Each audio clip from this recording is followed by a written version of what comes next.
I make butter tarts on Sundays. I have made them every Sunday since my mother taught me when I was 9 years old, standing on a step stool in her kitchen in Sudbury, pressing the pastry into the tins with my small thumbs. My mother said the secret was cold butter and not too much corn syrup, and I have never forgotten that. My husband Harold used to say I made the best butter tarts in Renfrew County. He has been gone 11 years now, and I still make them, because some things you do not stop doing just because the person who loved them most is gone. I was rolling out the dough on that Saturday afternoon. It was early October. The maple out front had gone completely red, the kind of red that looks like it is trying to say something before it loses all its leaves, when I heard a car pull into the driveway. I did not recognize it at first. A dark blue Honda with a cracked side mirror. I wiped my hands on my apron and looked out the kitchen window. It was my daughter-in-law. She got out of the car slowly, the way a person moves when everything hurts, and I could see even from the window that something was wrong. She was holding her coat closed at the collar, even though it was mild out. She looked up at the house, and for a moment she just stood there, like she was trying to decide whether to knock or drive away. I opened the door before she could make that decision. She had a bruise along her jaw. Not a small one, and her lip was split at the corner, scabbed over, which meant it had happened at least a day ago. She looked at me, and her eyes filled up immediately, the way eyes do when someone has been holding themselves together for too long, and then one person looks at them with something that is not suspicion or judgment. I said, "Come inside." She said, "Come inside." She said, "I am sorry to just show up." I said, "Come inside right now."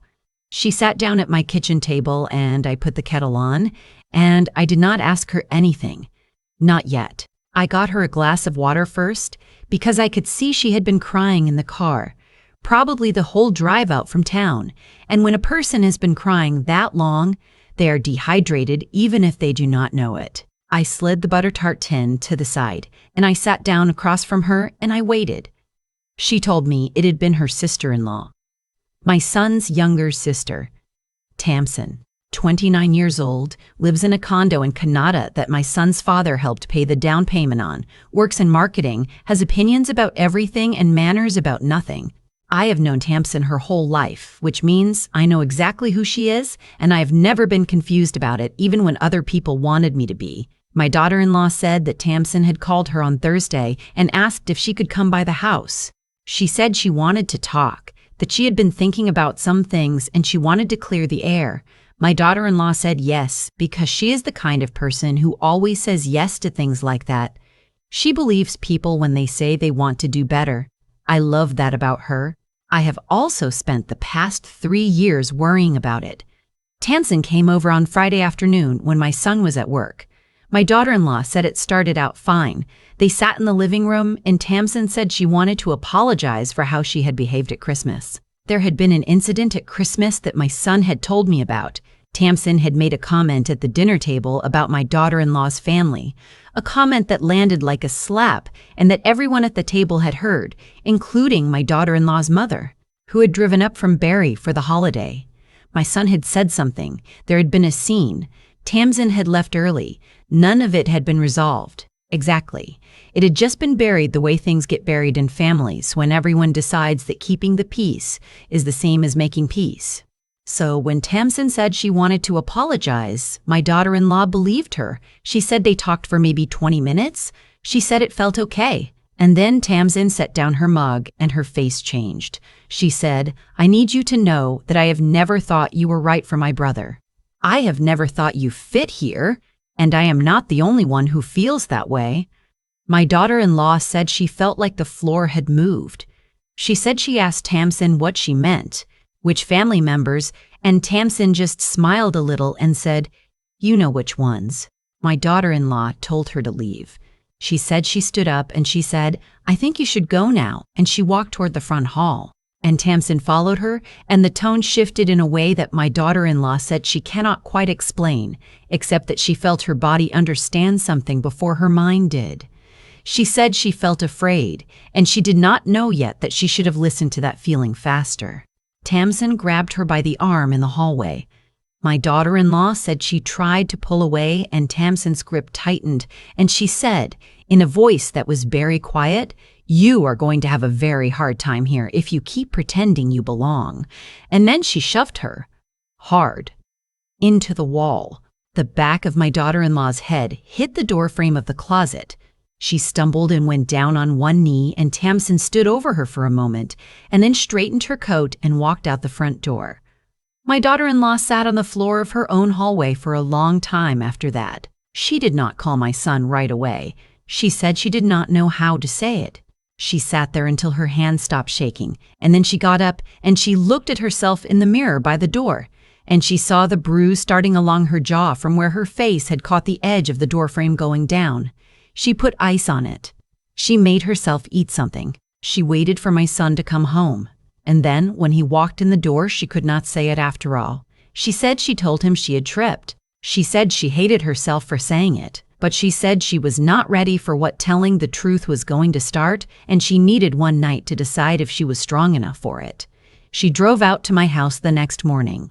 I sat with everything she had told me, and I looked at the bruise on her jaw and the split in her lip, and I thought about Tamsin, who I have watched her whole life, who I watched at 8 years old blame the broken lamp on the cat, even though there was no way the cat could have reached it, who I watched at 17 tell a girl at school something in confidence, and then tell everyone else the same thing the next day, who I watched at 26 charm every person in the room at a party while quietly doing small cruelties to the people who trusted her. I thought about my son, who would be devastated and who would also, I knew, want to fix it. He was always trying to fix things between Tamsin and everyone else. He had been doing it his whole life because I had let him do it when he was a boy, and that was something I had carried guilt about for a long time. I thought about what kind of woman I wanted to be in this moment. I said, "Do you want to call him now, or do you want me to?" She looked at me. She said, "What are you going to do?" I said, "I am going to make sure you are safe, and I am going to make sure this does not happen again. But first, I need to know if you have documented this. Have you taken photographs?" She said, "No." I got up and I got my phone and I took photographs myself. The bruise, the split lip, the slight swelling at the back of her head that she had not even noticed. I made her tell me the time and date Tamsin had arrived and the time she had left, and I wrote it down in the Notes app on my phone. Then I went to my desk in the spare room and I found the notepad I use for grocery lists, and I wrote it all down by hand as well, because I did not want to rely on one thing alone. Then I called my son. He answered on the second ring the way he always does, and I said, "Your wife is here with me, and she is safe, and I need you to come." He said, "What happened?" And I said, "I will tell you when you get here. Just come." He was at my house in 40 minutes. He walked in and saw her face and went still the way men do when they see that someone has hurt someone they love, and the anger and the grief are fighting each other for the same space. He sat beside her and she told him everything, and he listened without interrupting, which is something I had not been sure he could do, and I was proud of him for it. When she was finished, he said, "Where is she now?" I said, "We are not doing that." He looked at me. I said, "We are going to do this carefully, and we are going to do this correctly, and we are not going to do anything in the next hour that we will need to undo next week." He was quiet for a moment. Then he said, "Okay." And I knew he meant it because he stopped moving his hands. I said, "The first thing is the hospital, not because I think anything is seriously wrong, but because we need a record. We need a doctor to look at her and write down what they see and when they saw it." My daughter-in-law said she did not want to make a fuss. I said, "This is not a fuss. This is evidence. There is a difference." We drove to the Renfrew Victoria Hospital. She and I went in together, and my son stayed in the waiting room because I thought 2 people beside her would feel like pressure and 1 person beside her would feel like support. I sat with her while a nurse took down the information, and a doctor came and looked at her injuries and asked her how they had happened. She told the truth this time. She said, "My sister-in-law assaulted me in my home." The doctor looked at her for a moment, and then he said, "I am going to document this carefully." We were there for 2 hours. When we came out, my son was standing by the window and he had clearly been on his phone, and I could see from his face that he had been crying, which he would not have wanted me to notice, so I did not mention it. On the drive home, I said, "Tomorrow morning, you are going to call the non-emergency line at the OPP. You are going to file a report. You do not have to decide right now what you want to do after that, but the report needs to exist." He said, "What about my father?" My son's father and I divorced when the children were young. He had remarried and had some relationship with Tamsin's situation in Kanata that I had never been fully informed about and had not asked to be. I said, "What about him?" He said, "He's going to want to get involved." I said, "Let him. That is not your problem to manage." He said, "Tamsin is going to say it didn't happen." I said, "She can say whatever she likes. We have photographs, a doctor's report, and your wife's testimony. Tamsin is welcome to her own version of events. She will have to share it with the OPP officer, not just with the family." He was quiet the rest of the drive. That evening, I called Tamsin's father, my ex-husband, myself. I had not called him in over 2 years. He picked up and I could hear the television in the background, and I said, "I am calling to tell you what Tamsin did yesterday and what is happening as a result. I am not calling to discuss it. I am calling to inform you." He was quiet for a long time after I finished. Then he said, "Are you sure it happened the way she's describing?" I said, "I took the photographs myself. I was with her at the hospital." "I am certain." He said, "Thompson wouldn't." I said, "I know you believe that. I know that is easier. But I need you to understand that what I am telling you is true, and that the next steps are going to happen whether or not you choose to accept it." He said, "This is going to tear the family apart." I said, "Tamsin tore the family. The report just makes it official." I hung up and I stood in my kitchen for a while. The butter tart dough was still on the counter, wrapped in plastic now, the way I always wrap it when I have to stop in the middle.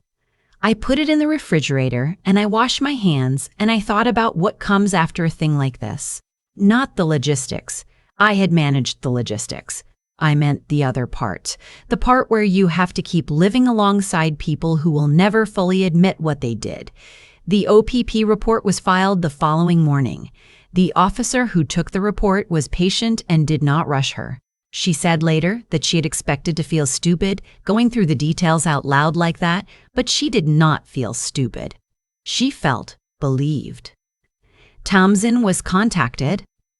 I was not present for that conversation and I did not want to be. I heard about it later through my son, who heard about it through his father, who had apparently sat with Tamsin while the officer spoke with her. Tamsin said that my daughter-in-law had provoked her. She said she had barely touched her. She said the photographs were exaggerated. The officer had noted her response, thanked her for her time, and informed her that the matter would proceed. She was not charged criminally in the end. The Crown did not pursue it. This is the part I have had to sit with, the part that is not clean, the part where the system does the thing the system sometimes does, which is say that the harm is real but not real enough for the particular threshold required. I was angry about it for weeks. I am still angry about it if I am honest. But what happened alongside that is the other part of what I want to tell you. My son's aunts, his father's sisters, who had known Tamsin her whole life the same way I had, called him, both of them, separately. They said they had heard what happened, and they wanted him to know they believed his wife. They said they had watched Tamsin for a long time, and they were not surprised, and they were sorry they had not said anything sooner. One of them cried on the phone. My son told me about it on a Sunday when he came to pick up butter tarts for the week, and he had to stop talking in the middle of telling me and look out the window for a minute. Thompson's father called me back 3 weeks later. It was a short call. He said, "I have thought about what you told me. I believe you. I do not know what to do with that yet, but I believe you." I did not say anything for a moment because I was not expecting it. Then I said, "I know this is not easy." He said, "No." And then he said, "She won't be getting the money for the condo renewal. I had been planning to help with it." I told her, "I'm not able to do that now." I said, "That's between you and her?" He said, "Yes. But I wanted you to know. It is not everything. I know that. She was not charged. She did not stand in front of anyone and say what she had done. She did not apologize to my daughter-in-law, and I do not expect she ever will, because people like Tamsin do not move in that direction. They move sideways and they wait for everyone to forget. But she lost something, and the people around her know now what they are looking at. That is not nothing.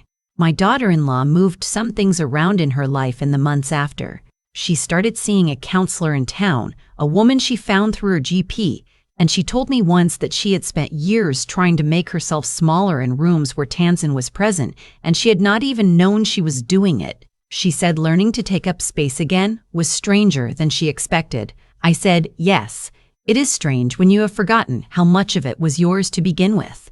My son is doing the work of being a man who has spent his whole life trying to smooth things over and is now learning that sometimes things should not be smoothed. It is hard work. I see him struggling with it, but he is not avoiding it, which matters more than anything.